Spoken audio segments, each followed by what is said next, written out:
Yang lemah dikuatkan, yang miskin diberkati, yang butakan melihat, diperbuatnya bagiku. Hosana, Hosana, Yesus mati bagiku. Hosana, Hosana, Yesus bangkit bagiku. Shalom saudara dikasih Tuhan. Pada bulan April ini kita merayakan Paskah. Setiap kali kita merayakan Paskah, kita mengingat kasih Tuhan Yesus yang luar biasa buat kita semua. Alkitab katakan, Yesus mati karena dosa-dosa kita. Dia dikuburkan, tapi dia bangkit pada hari yang ketiga. Saudara, Tuhan Yesus mati menggantikan saudara dan saya. Kita yang seharusnya mati. Karena Alkitab katakan, semua orang telah berbuat dosa dan telah kehilangan kemuliaan Allah. Dan upah dosa itu adalah maut, mati. Tetapi dia, Yesus yang tidak mengenal dosa, telah dijadikan dosa oleh karena kita. Supaya di dalam dia, supaya yang percaya kepada dia, dibenarkan oleh Allah. Tuhan Yesus mati menggantikan kita yang seharusnya mati. Kalau berbicara tentang kematian itu ada 3. Yang pertama, kematian secara rohani. Roh Allah meninggalkan manusia. Manusia dipisahkan dengan Allah.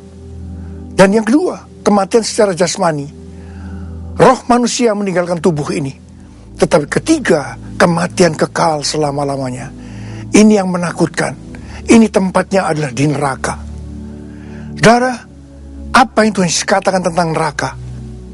Tuhan Yesus berkata, neraka itu adalah tempat kegelapan yang paling gelap, di mana di sana terdapat ratap dan kertak gigi. Berarti ada penyiksaan-penyiksaan yang sangat mengerikan.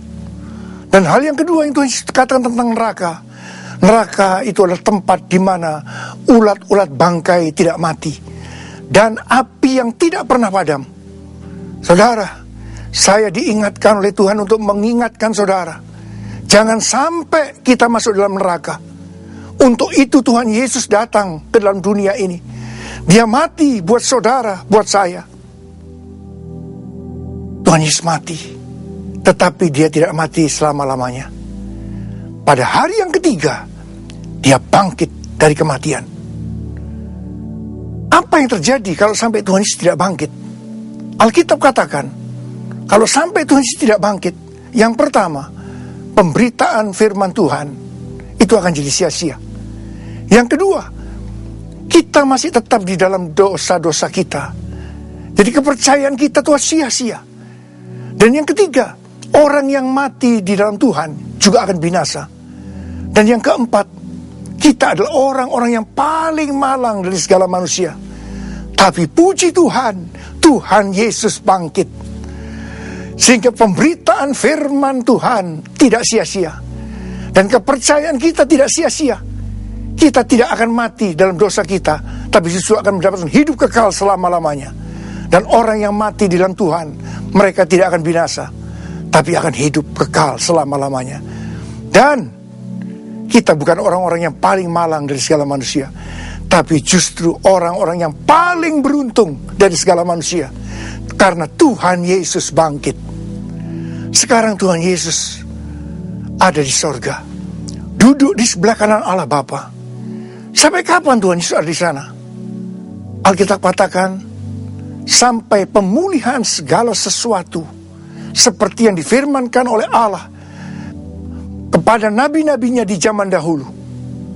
Dan saya mau beritahu kepada saudara, pemulihan itu akan selesai. Dan Tuhan berbicara kepada kita bahwa kedatangannya sudah sangat dekat. Kita diminta hari-hari untuk berjaga-jaga. Berjaga-jagalah. Dan saudara, pastikan bahwa nama saudara ada di dalam kitab kehidupan. Saya diingatkan pesan Tuhan Yesus kepada jemaat di Sardis. Barang siapa menang, maka aku tidak akan menghapus namanya dari kitab kehidupan. Berarti kalau kalah, nama kita akan dihapus. Tapi saya percaya saudara akan keluar sebagai pemenang, sehingga nama kita ada di dalam kitab kehidupan. Saudara pastikan hari-hari ini saudara di dalam kondisi kasih yang mula-mula. Kasih yang mula-mula. Dan mari kita banyak memikirkan perkara-perkara yang di atas. Mencari perkara-perkara yang di atas, bukan yang di bumi.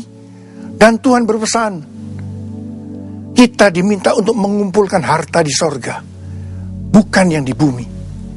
Karena di mana hartamu berada, di situ hatimu berada.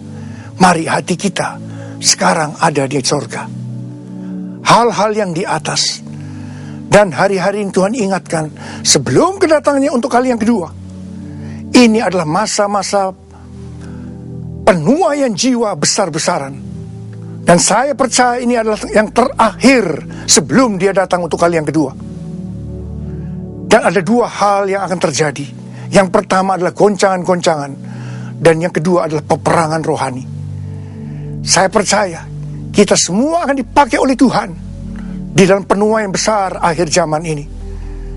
Mari saudara-saudara, saya akan berdoa buat saudara. Angkat tanganmu, saya berdoa. Bapa, terima kasih. Anak-anakmu akan keluar sebagai pemenang-pemenang. Mereka akan dalam kondisi kasih yang mula-mula, dan nama mereka tertulis di kitab kehidupan. Bapa, terima kasih. Engkau lindungi anak-anakmu masuk dalam peperangan rohani yang dahsyat hari ini. Goncangan-goncangan juga terjadi. Kami percaya, Bapa. Terima kasih. Semua akan masuk surga. Dalam nama Yesus. Dalam nama Yesus. Amin.